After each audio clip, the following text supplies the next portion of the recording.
Daniel Oliveira afirma que António Costa jogou tudo ou nada de uma forma irresponsável. Ricardo Arroja faz contas aos custos económicos de convocar novas eleições. Marques Mendes reitera as acusações da Iniciativa Liberal que o SES recebeu dinheiro do Estado para fazer iniciativas partidárias. São os comentadores, como Pedro Tadeu e eu, Nuno Ramos de Almeida, ainda com tempo para discutir as reivindicações silenciadas dos trabalhadores do 1º de Maio. Os comentadores. Eles analisam, eles debatem, eles opinam, eles influenciam, eles discutem, eles ensinam, eles divertem, eles manipulam. Eles viciam a República.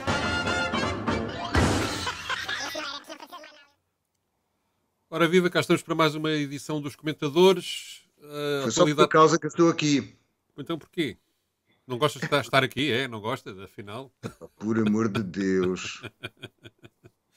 Já estou farto. A sério? Farto de quê? Completamente. Epá, isto é sessões contínuas. O que nos chafa é que agora vamos ser especialistas todos em coroação de reis. Nesta semana. Fazemos um ligeiro intervalo e vamos falar do Rei Carlos II, não é? Rei Carlos II. Rei Carlos II. Bom, parece-me que o teu ar de maçado, de aborrecido, tem a ver com a rotina que tem acontecido na última semana, as 2 últimas semanas, sobre a crise palaciana entre São Bento e Belém. É isso? É esse Eu estou com esperanças. Tu que já falaste 2 vezes por dia esta semana, vais conseguir fazê-lo o inverso. Tenho esperança que tenhas trabalhado para o fazer. Posso dizer uma coisa e o seu contrário, que o resultado vai ser exatamente na mesma frase. Ora bem, para exemplificar de facto o tipo de intervenções que têm acontecido, umas melhores, outras piores, não é agora aqui que interessa, mas digamos como isto domina a atualidade política, escolhemos uma intervenção de Daniel Oliveira que vamos agora ouvir. António Costa quis se libertar da ideia de um governo que está sob tutela. Ou seja, João Galamba encostou o pescoço de António Costa ao cutelo de Marcelo Rebelo de Sousa, desculpem a imagem tão gráfica, e António Costa percebeu que se tinha que livrar disso, fazendo o que já fez com Catarina Martins e com o Jerónimo de Sousa há uns tempos, que é o tudo ou nada.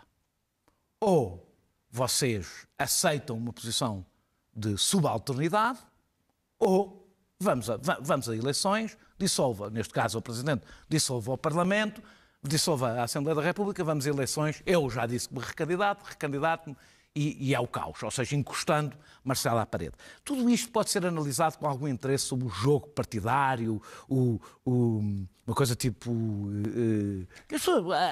esta parte do jogo performativo, que aliás os jornalistas de política tendem a gostar muito. Do ponto de vista da situação do país... Que a bolha, exatamente, que a bolha onde a Costa nasceu, cresceu e viverá sempre. Que é essa bolha de que ele fala de dentro da bolha, estás a ver, vocês estão aqui dentro da bolha. É, do ponto de vista da situação do país e de um dossiê que me preocupa, que é da TAP, é de uma irresponsabilidade, e mais, e da possibilidade de irmos para eleições, etc. Isto é de uma irresponsabilidade, de uma infantilidade, aliás. Acho que António Costa rematou bem um episódio que é todo ele caricato. Acabando, mostrando, aliás, porque é que este episódio, infelizmente, caracteriza tão bem a situação política que vivemos. Ele mostra de onde é que vem o problema, e o problema vem dele. E o Presidente da República também contribuiu muitíssimo para isso, como eu assinalei aqui, aliás, nas últimas semanas. Só um sublinhado, esta declaração é feita ainda antes da comunicação de Marcelo Rebelo de Sousa, portanto convém contextualizar isso. Portanto, é a seguir à de António Costa e antes da de Marcelo Rebelo de Sousa. Nuno, estás de acordo com uma parte desta visão que é, isto de facto é muito assunto de bolha e pouco do mundo real? Eu acho que sim, mas acho que não. Acho que esta crise é uma espécie de sintoma. E o sintoma não é a causa da crise. Mas o sintoma tem efeitos. Isto é, de facto, uma política de fantoches e, nesse aspecto, estou de acordo. Vamos reparar que esta comissão de inquérito é formada para analisar a gestão da TAP a partir da indemnização a uma administradora de 500 mil euros. Bom, estas indemnizações a este tipo de valor nas empresas públicas e privadas não acabaram. Portanto, esta comissão de inquérito não resolveu isso. Do ponto de vista da TAP, nós não estamos mais perto de saber qual deve ser a solução melhor para a TAP, quanto é que a TAP traz à economia portuguesa, quanto é que ela custa e o que ela é a melhor solução. E nós estamos a viver numa política de casos e casinhos. Simultaneamente, o país vive numa política muito pior, ou uma crise de facto real, que é, nós temos a subida de 25 pontos base da taxa de juros ontem, da habitação, quando já temos 44%, segundo a DECO, de portugueses que não têm capacidade para aguentar a casa. Nós temos, em 10 anos, os CEOs subiram o seu ordenado 47%, quando os trabalhadores das mesmas empresas o desceram, ficaram com o ordenado reduzido 0,7%.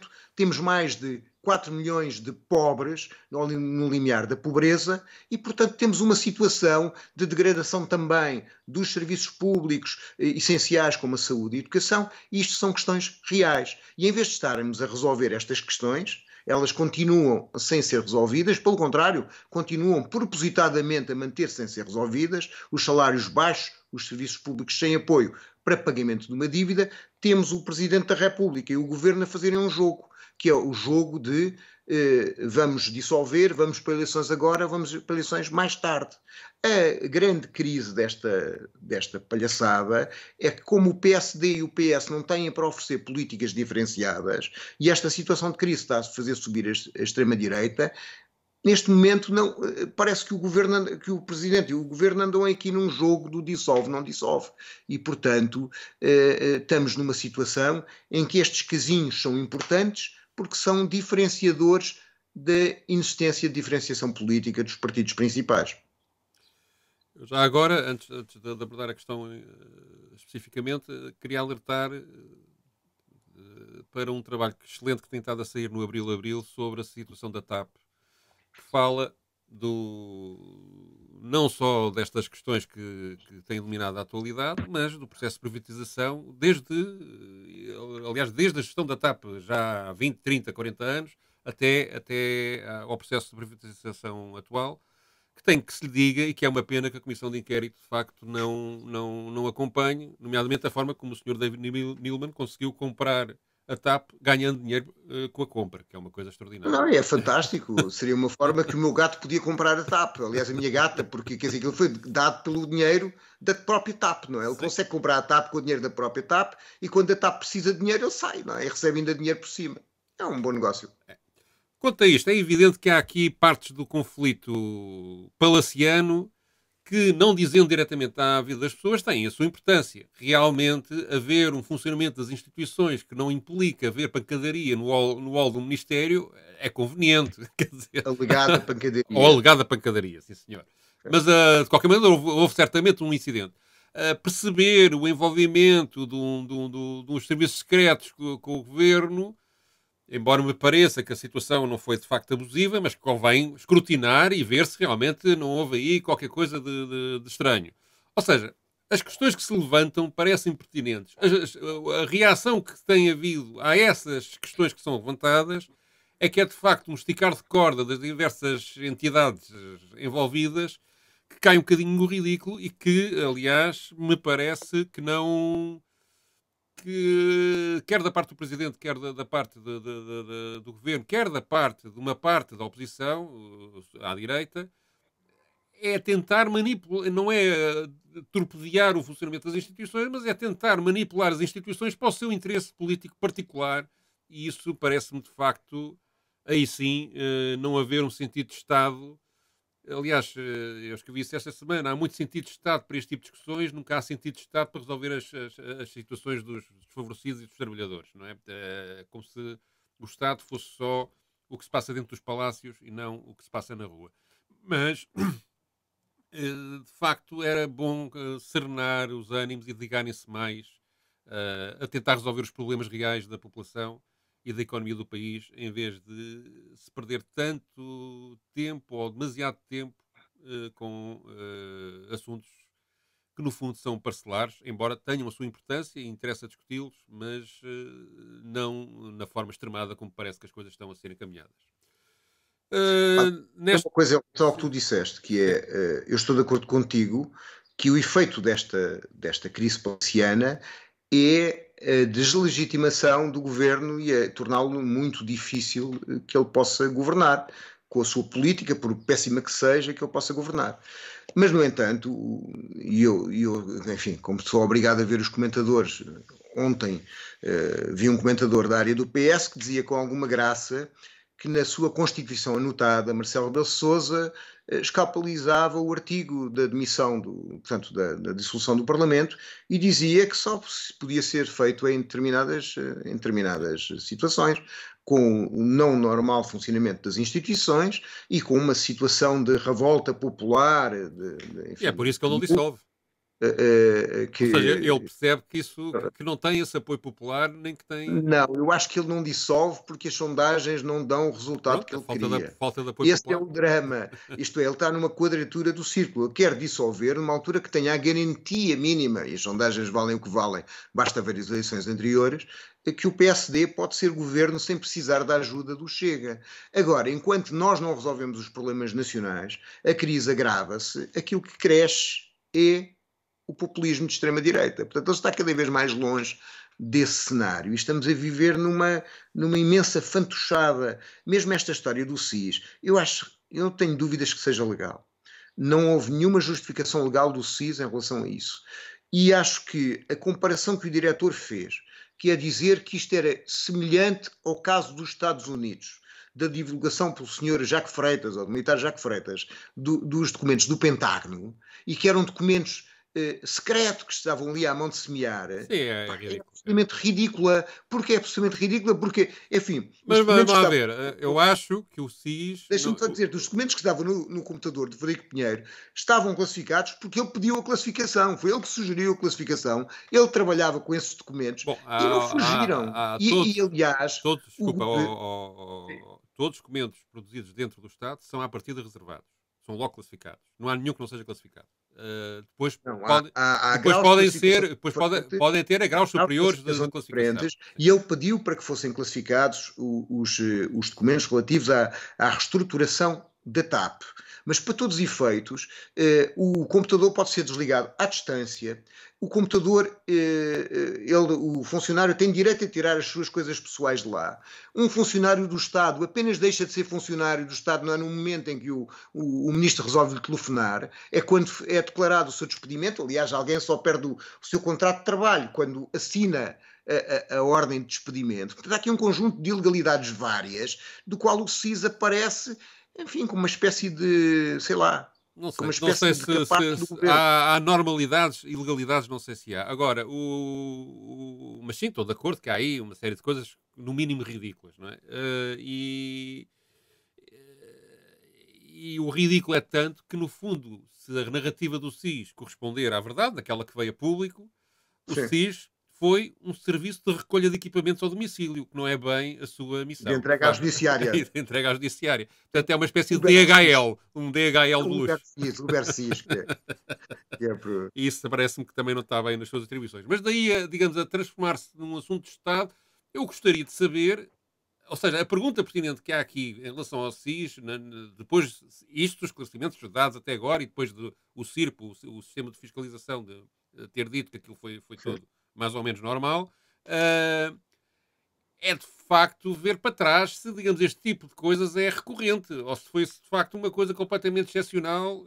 Isso eu gostaria de saber, se o SIS vai buscar equipamentos à casa das pessoas mais vezes, gostava. Podia encomendar alguma coisa. Ou seja, agora falando sério, acho que há, ou seja, era preciso perceber que se a relação dos serviços de informação com os governos tem esta aparente dependência funcional tão imediata, ou seja, basta um telefonema para eles porem-se logo em ação, enfim. Eles têm uma dependência funcional, do Primeiro-Ministro e segurança dependem do Primeiro-Ministro. Sim. Vamos a ver se os pedidos ficam lá escritos, não é? E são fiscalizáveis. Isso, portanto, convinha olhar para isso, se calhar, um bocadinho melhor. Mas daí a fazer, digamos, uma coisa tipo de espionagem de alto nível, acho que isto realmente começa a ser um bocadinho ou de manipulação dos serviços Acho que, secretos? segundo a descrição, o agente era entroncado e tinha menos de 1,70 m, portanto o nível não era muito alto. Bom, mas também é curioso perceber que pessoas dos setores mais à direita também não estavam muito, tirando a Iniciativa Liberal e o Chega, também não têm estado muito entusiasmadas com a ideia de umas eleições antecipadas, provavelmente pela razão que tu disseste, que as sondagens não são também muito, muito simpáticas. E na área da economia, pessoas como Ricardo Arroja também, apesar de tudo, não acham lá muito bom, ou admitem que existem problemas para a economia portuguesa caso agora acontecessem eleições antecipadas. É isso que vamos ouvir. Foi, do ponto de vista estritamente racional, o país provavelmente perderá algum tempo com a convocação de eleições. E eu aí acho que devíamos discutir o impacto económico que essa instabilidade política pode causar. E, efetivamente, aquilo que a literatura económica nos diz é que a instabilidade política leva, no período que decorre até às eleições, leva a um decréscimo, por exemplo, do investimento. O próprio investimento em ano de eleições tende a ser menor do que o investimento realizado em anos em que não há eleições. E, portanto, o ponto de vista de impacto económico, a convocação de eleições cria sempre alguma incerteza, não só incerteza política, mas também incerteza de política, porque o desfecho de umas eleições é sempre suscetível de alguma margem de erro, não é? Neste momento, o que as sondagens dizem é que há ali um equilíbrio relativamente... As últimas, aliás, foram um bom exemplo disso, não é? Exatamente. Há um equilíbrio entre o PS e a alternativa. Mas até a própria realização das eleições corre muito tempo e, portanto, nesse período de tempo pode haver polémicas do lado do governo, pode haver polémicas do lado da oposição. Enfim, são processos sempre muito voláteis. Aquilo, como eu dizia antes, que é relevante é, de facto, o impacto negativo, nomeadamente sobre o investimento empresarial, que tipicamente essa instabilidade política e de política, a partir do momento em que mudam os governos, que acaba por de prejudicar a economia. E a verdade é que, neste momento, a economia, estando a navegar melhor do que o esperado, está ainda num processo sujeito a algumas vulnerabilidades, desde logo na questão do investimento. Ora bem, não se deve ir para eleições por causa da economia. Eu tinha ouvido estes argumentos antigamente, noutras situações, e, apesar de tudo, houve eleições e lembro, por exemplo, que era um argumento que se fazia para aguentar Passos Coelho no poder, era não haver mais eleições. E depois as coisas aconteceram e a economia até melhorou a seguir. Mas, enfim, Nuno, sobre isto tens a dizer... Tenho a dizer pouca coisa. Tenho a dizer que se subestimam as virtudes dos maus governos e a alternativa de não haver governo. A Bélgica teve, no último período, em recentes anos, 650 dias sem governo e se fosse melhor que com governos. Portanto, quer dizer, às vezes, haver não governos é melhor que haver maus governos. E nós temos tido o PSD e o CDS com más políticas e maus governos, seguidos do PS com maus governos. Mas é verdade que no meio de uma crise, que vem de uma crise pandémica, de uma crise financeira e de uma crise de guerra, e numa altura em que se estão a gerir verbas europeias para se suster essa crise, a instabilidade é um fator negativo. Mas o Presidente não pensou nisso quando fez cair o governo anterior que permitiu, a maioria anterior que permitiu a maioria absoluta do PS. Também não havia nenhuma razão, do ponto de vista legal, que obrigasse a ter demitido a Assembleia e convocado novas eleições. Parece que foi a primeira vez que um governo caiu por causa da não aprovação de um orçamento, ou que foram convocadas eleições, perdão. Mas não há nada que obrigue um governo a cair por causa de não aprovação de um orçamento. Tem apenas que enviar outro orçamento e até podia, dado que o orçamento anterior era um orçamento de pandemia, governar em duodécimos, porque as verbas estavam bastante generosas do ponto de vista da sua gestão. Portanto, não haveria nenhum problema entre o governo ter governado, não ter caído, ter feito um melhor orçamento, mais justo e com menos cativações, não teria havido nenhum problema. Neste momento, esta situação agrava-se porque uma nova dissolução sobre uma dissolução, no espaço de um ano, é demasiada instabilidade. Mas eu acho que aqui o problema de fundo é a vontade do Presidente da República ter uma outra maioria, já tinha tido essa vontade na primeira dissolução, e a incapacidade dessa maioria estabelecer-se, até porque o PS está a fazer a política do governo. O que nós temos verificado é que, do ponto de vista do controle orçamental, do corte das despesas públicas,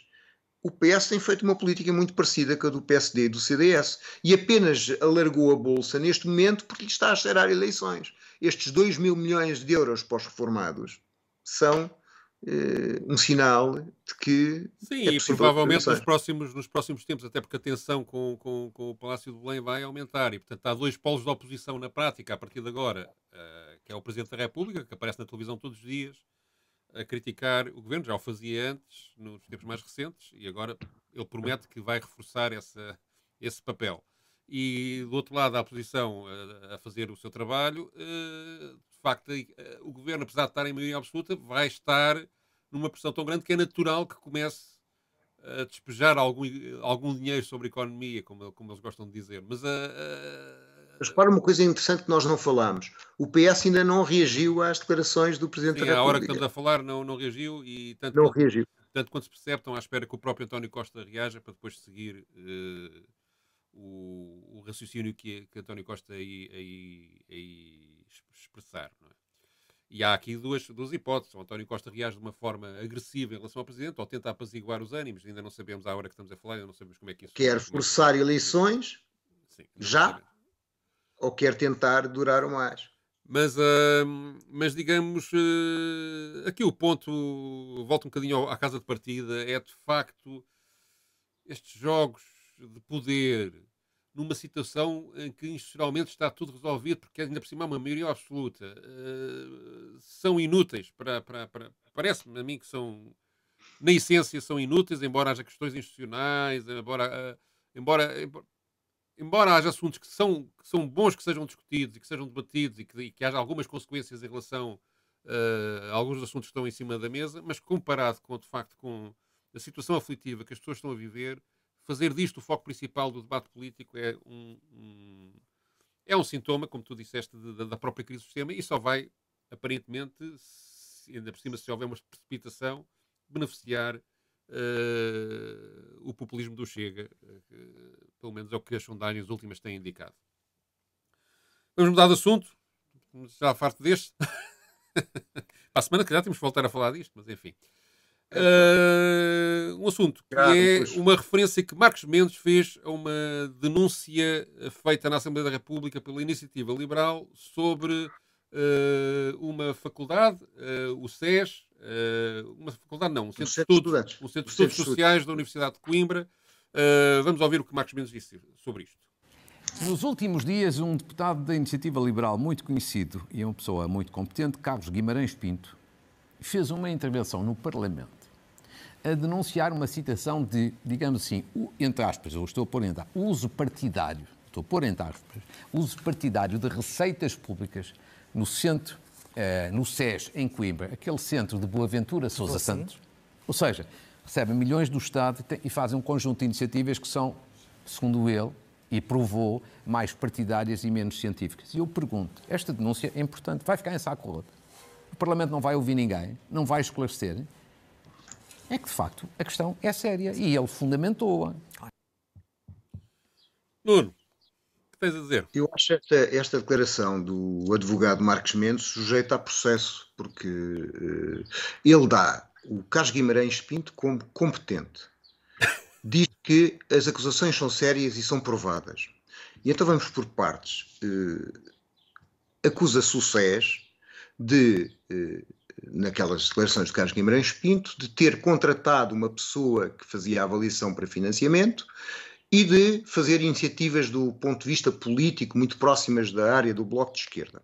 É preciso ver, ponto 1, que isso, primeiro, não é verdade. Essa pessoa está contratada por uma unidade de avaliação externa do SES de uma coisa que não tem a ver com financiamento, mas que tem normalmente académicos estrangeiros a fazer uma avaliação que serve à universidade para corrigir e para melhorar o seu próprio funcionamento.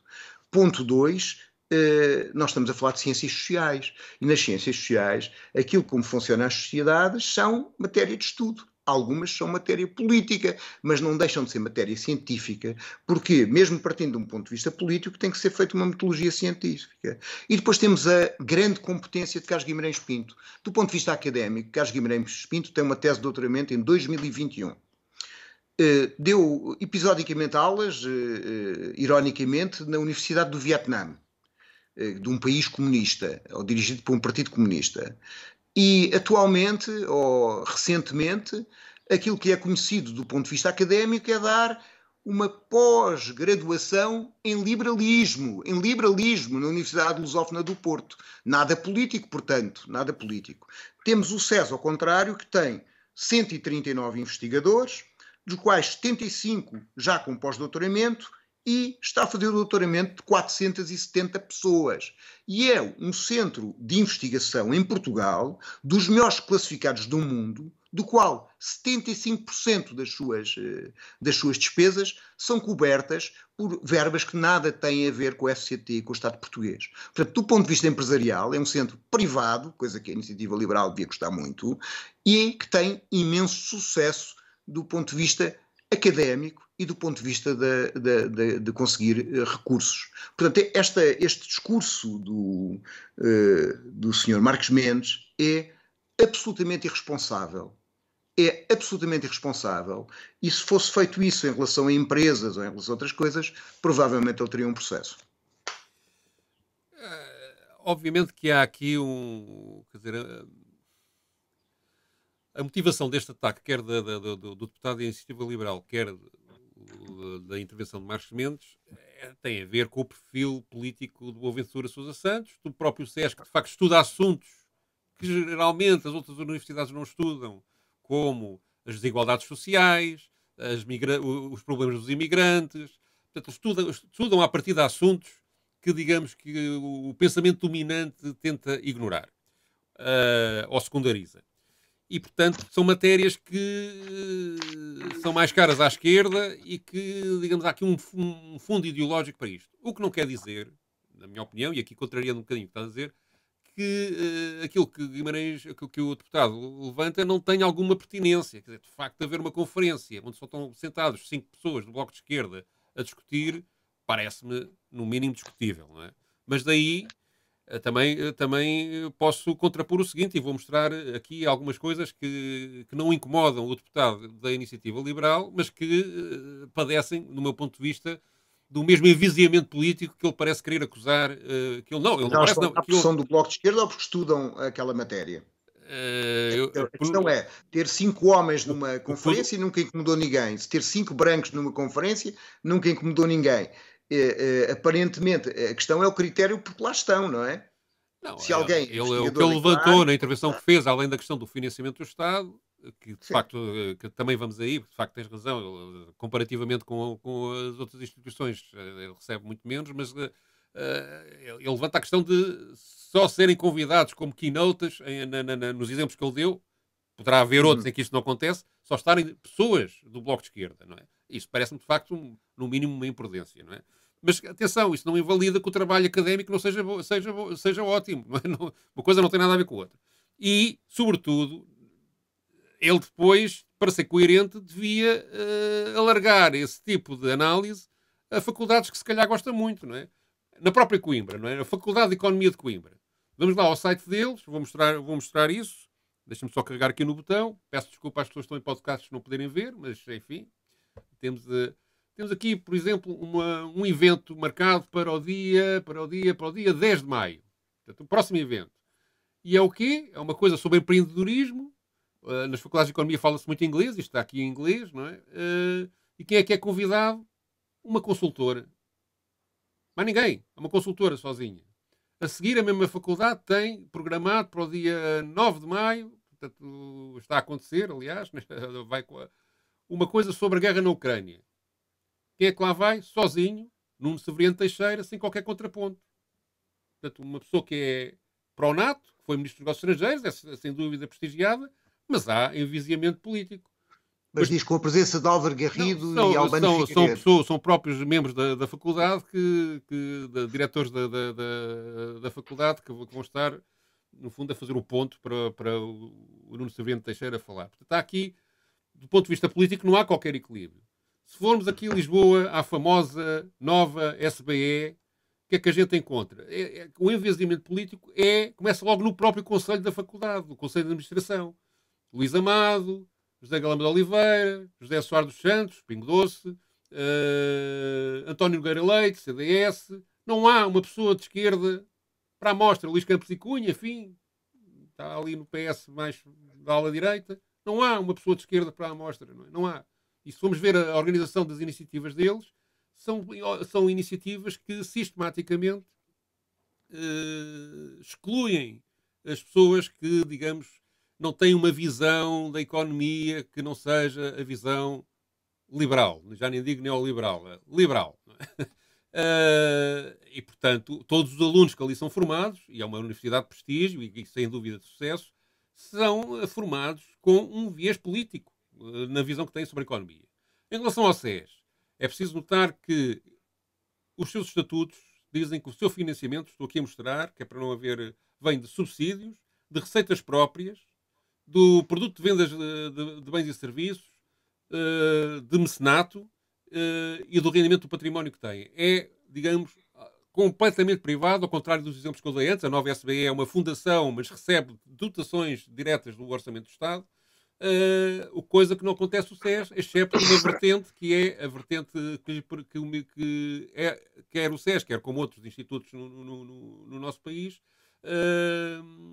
tem uma relação especial com o Ministério da Ciência, porque foi-lhe atribuído o Estatuto de Laboratório Associado em 2002. Já não me lembro se foi no governo de António Guterres ou no Durão Barroso, mas não foi em governos de perigosos da extrema esquerda. Sim, mas, por exemplo, foi no governo do PSD, era Laborinho Lúcio, Ministro da Justiça, que o SES ficou a organizar, coisa que ainda tem, o Observatório da Justiça. Portanto, quer dizer, o reconhecimento da qualidade científica do SES vai muito para além das ideias de Boaventura Sousa Santos. E a confusão de um com o outro é um bocadinho, e das ideias do próprio, é um bocadinho espúria, não é? É um bocadinho espúria. Aliás, se nós formos a ver o curso de liberalismo promovido pela Fundação Mais Liberdade, do qual Carlos Guimarães Pinto era presidente, na Universidade de Lusófona, igualmente privada, como Centro de Estudos Sociais, as pessoas que dão o curso são pessoas tão diferenciadas como o João Pereira Coutinho,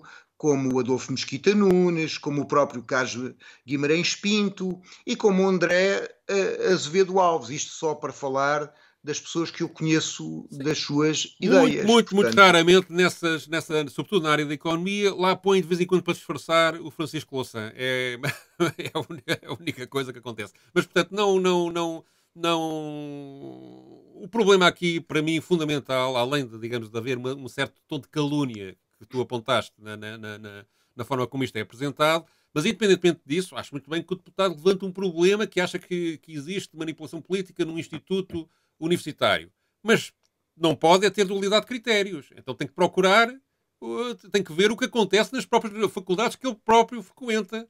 E, portanto, se aplica esse critério para o SES, então aplique também para os sítios onde trabalha. Não é? Portanto, Tens toda a razão. Isto é, o ensino da economia, neste momento, tem um paradigma dominante da economia neoliberal, que praticamente excluiu todas as outras correntes da economia, do ensino e da possibilidade das pessoas pensarem de uma forma diferente. E esse é o problema de fundo, não é? Noutros sítios isso não acontece. Muito bem, vamos agora mudar de assunto. Porquê é que não se fala disto?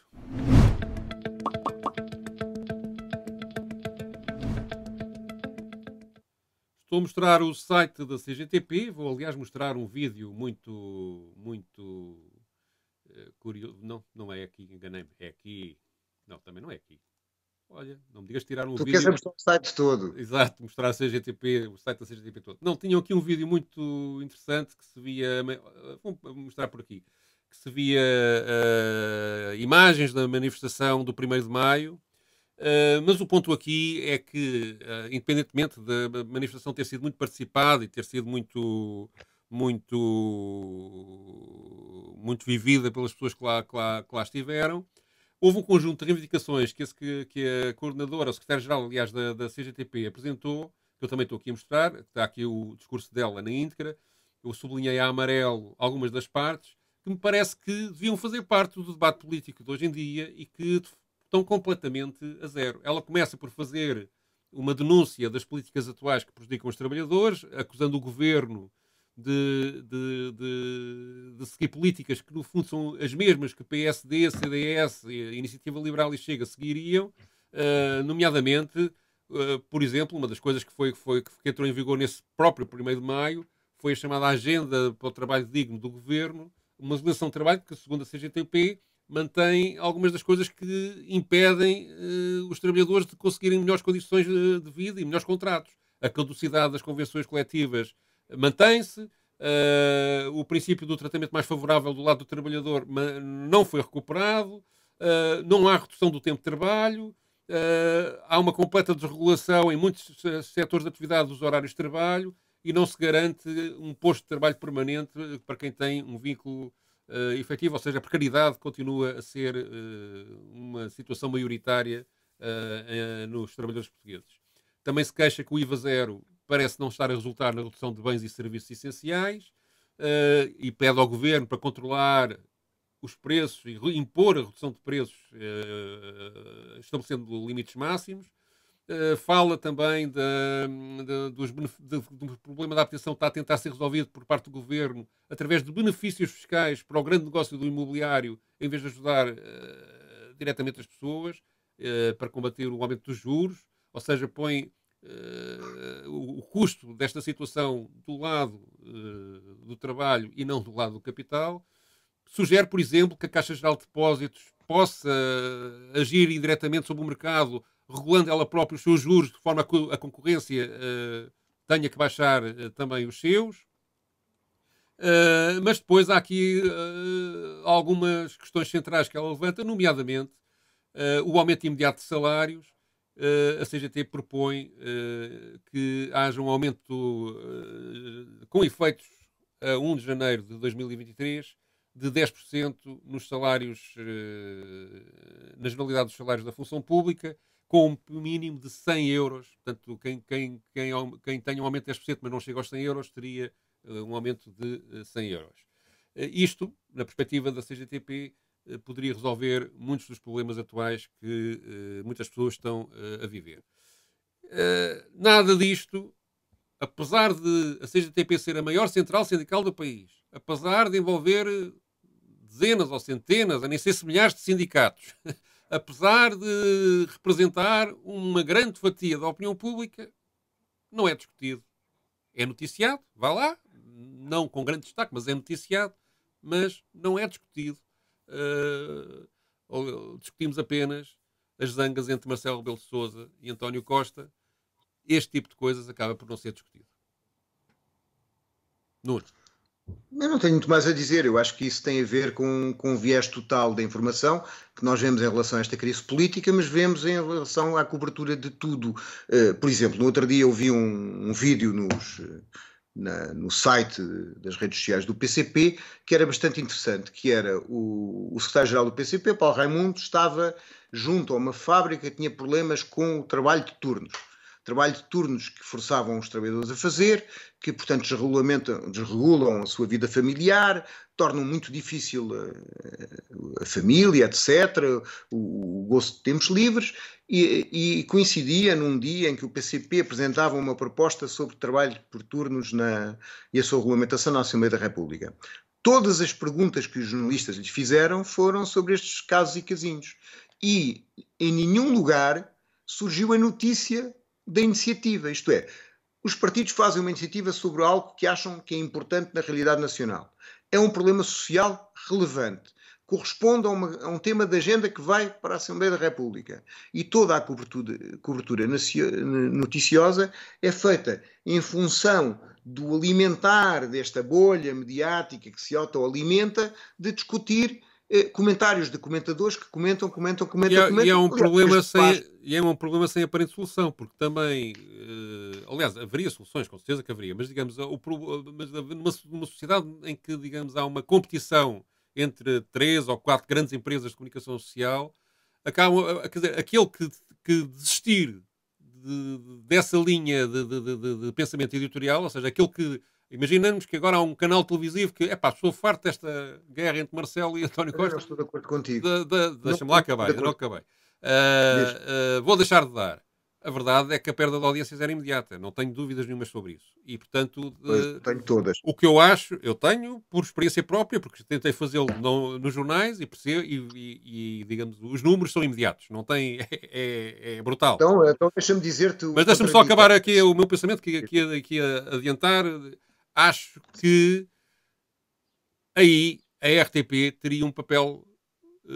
porque não pode não estar dependente das audiências da mesma forma do comércio, pode não estar dependente do comércio da mesma forma que o privado está, e podia ter de facto um papel, olha, como a CGTP diz em relação à Caixa Geral de Depósitos, podia ter um papel de ajuste, digamos, do interesse público da sua informação, de forma a não ir, digamos, a empurrar as coisas um bocadinho para o sentido contrário e levar os privados também um bocadinho atrás. Acho que poderia fazer um papel de equilibrador que não está a fazer.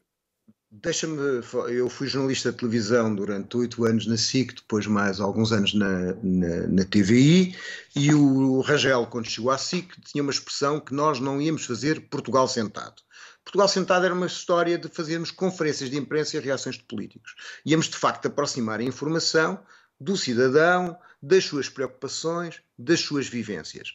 E aquilo que se verificava do ponto de vista da audiência é que reportagens, trabalhos sobre questões sociais relevantes, bem feitos, tinham imensa audiência. Agora, são certamente mais complicados do que fazer de pés de microfone.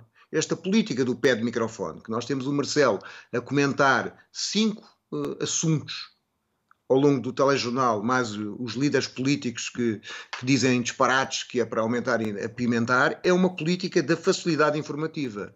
A questão é que, do meu ponto de vista, uma política informativa séria, com investimento em reportagem, em bom jornalismo, tem audiência. E mais que ter audiência, porque até podia não ter, como tu dizes, mais que ter audiência está na função do jornalista. O jornalista não é um vendedor de coisas, de fivelas e da mulher das barbas e do tipo que engole fogo. Tem, do ponto de vista profissional, determinada... Mas aí tens um problema de regime, que é se o regime em que tu trabalhas é um regime de mercado, as regras de mercado Claro, contam. mas ter mercado não quer dizer que a qualidade não tenha... Eu estou a dizer exatamente o contrário. Sim. Sempre que havia grandes reportagens, tinham 40%, 50% de share. Eu fiz reportagens com não sei quantos... Isto é, não consegues um canal de notícias... A qualidade tem audiência, ao contrário do que pensam. É mais cara.